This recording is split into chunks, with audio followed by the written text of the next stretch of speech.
We live in a world increasingly shaped by neoliberal ideology. It governs our economies, our politics, and even our daily lives. But what exactly is neoliberalism? Simply put, it is a set of economic policies that prioritize free markets and deregulation above all else. Its proponents argue that by unleashing the power of the invisible hand of the market, we can achieve unprecedented prosperity for all. However, the reality of neoliberalism is far different from its rhetoric. Instead of shared prosperity, we have witnessed a dramatic rise in inequality, with wealth concentrated in the hands of a tiny elite, while millions struggle to make ends meet.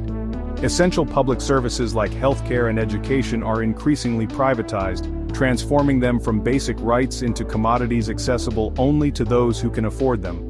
Neoliberalism, in its pursuit of profit maximization, has eroded social safety nets, weakened labor unions, and undermined environmental protections. It has created a world where corporations wield immense power, often exceeding that of nation-states, dictating the terms of trade and shaping the global agenda to serve their interests. This essay will delve into the origins, mechanisms, and consequences of neoliberalism, exposing its devastating impact on societies worldwide.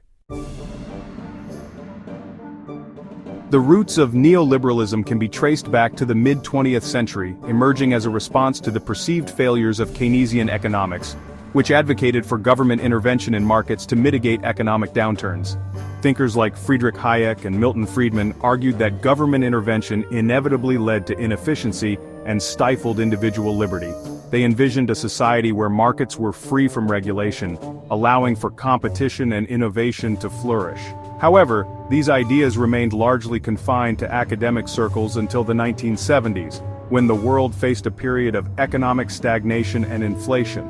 The crisis provided fertile ground for neoliberal ideas to take root, championed by politicians like Ronald Reagan in the United States and Margaret Thatcher in the United Kingdom.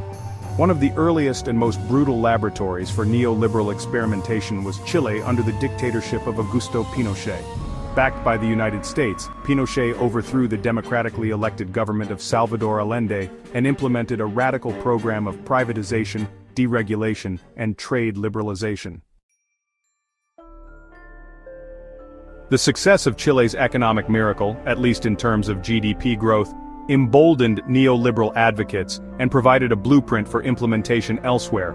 In the 1980s, the International Monetary Fund, IMF, and the World Bank, institutions dominated by Western powers, began imposing similar policies on developing countries in exchange for loans and financial assistance. This set of policy prescriptions, known as the Washington Consensus, promoted fiscal austerity, privatization, trade liberalization, and deregulation. The consequences of these policies were often devastating. Privatization led to job losses and reduced access to essential services.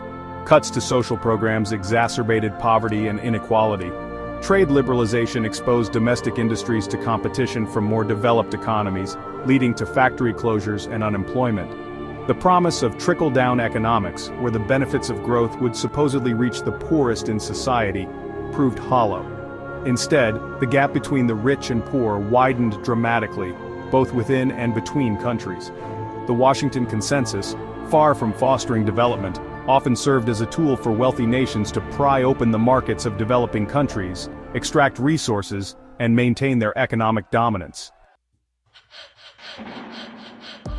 Central to the neoliberal project is the belief that the private sector is inherently more efficient and effective than the public sector. This belief has driven a wave of privatization across the globe, with governments selling off state-owned enterprises, from telecommunications companies to water utilities to private corporations. While proponents argue that privatization leads to lower prices and better services, the reality is often quite different.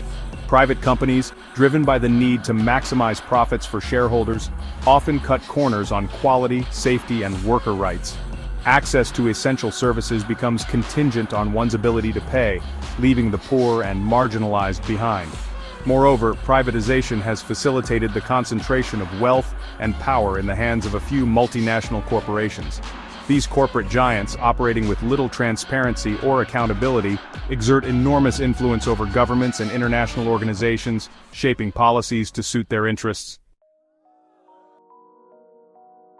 Section 5. The race to the bottom: labor rights under fire. Neoliberalism's relentless pursuit of labor flexibility has led to a global race to the bottom for workers' rights. Trade agreements, often negotiated in secret and skewed in favor of corporate interests, grant corporations unprecedented power to challenge labor laws and environmental regulations. The result has been a steady erosion of hard-won worker protections. Unions, once a powerful force for social justice and economic equality, have been weakened by anti-union legislation, outsourcing, and the rise of the gig economy. Workers are increasingly forced into precarious employment, with few benefits, low wages, and little job security. The decline of labor unions has been a key factor in the widening gap between the rich and poor.